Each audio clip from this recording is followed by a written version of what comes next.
प्रधानमंत्री नरेंद्र मोदी ने गुजरात दौरे पर समंदर में श्री कृष्ण की साधना की। वो समंदर के भीतर गए और विधि विधान से द्वारिकाधीश की आराधना की।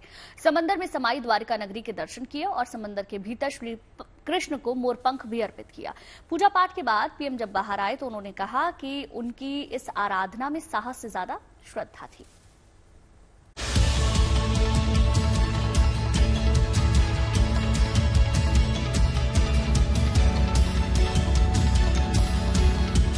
हमारे शास्त्रों में भी द्वारिका के बारे में कहा गया है, भविष्यति पुरी रम्या सद्वारा प्राज्ञ तोरणा।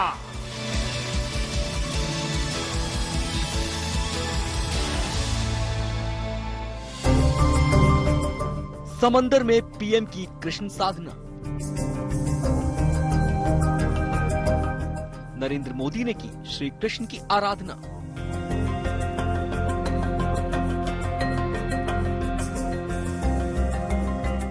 द्वारिका में स्कूबा डाइविंग। समंदर में डूबी द्वारिका नगरी के किए दर्शन। बदन पर भगवा वस्त्र, कमर में गमछा, हाथ में मोरपंख और दिल में द्वारिकाधीश की आराधना का स्वप्न। कुछ इस अंदाज में पीएम मोदी ने सुदर्शनधारी श्री कृष्ण की साधना की, उनकी आराधना की और उनकी उपासना की।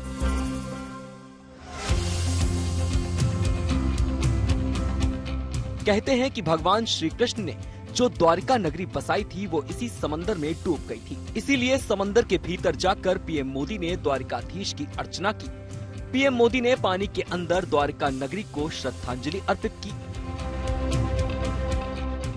वो अपने साथ भगवान श्री कृष्ण को अर्पित करने के लिए समुद्र के अंदर मोरपंख लेकर गए थे। उन्होंने मोरपंख भी अर्पित किया। गहरे समुद्र के भीतर जाकर प्राचीन द्वारिका जी के दर्शन किए।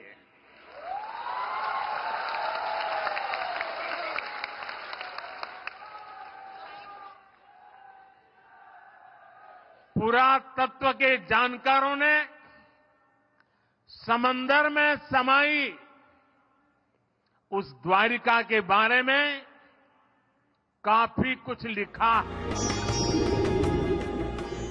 अब तक प्रधानमंत्री मोदी की शिव साधना की तस्वीरें आपने देखी होंगी, लेकिन इस बार जो तस्वीरें सामने आई हैं वो पीएम की कृष्ण साधना को दर्शाती हैं।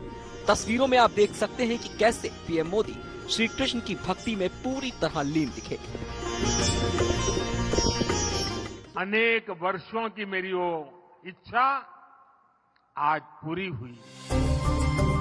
दर्शन पूजन करने के बाद प्रधानमंत्री ने ओखा को बेट द्वारिका द्वीप से जोड़ने वाले 2.32 किलोमीटर लंबे समुद्री पुल सुदर्शन सेतु का उद्घाटन किया। ये देश का सबसे लंबा केबल ब्रिज है, जिसकी आधारशिला पीएम मोदी ने 2017 में रखी थी। ये ब्रिज 900 करोड़ रुपए से अधिक की लागत से बनकर तैयार हुआ है। इसके अलावा पीएम ने सुदर्शन और सुदामा सेतु का निरीक्षण भी किया। द्वारिका से ब्रजेश दोषी के साथ bureau report, good news today.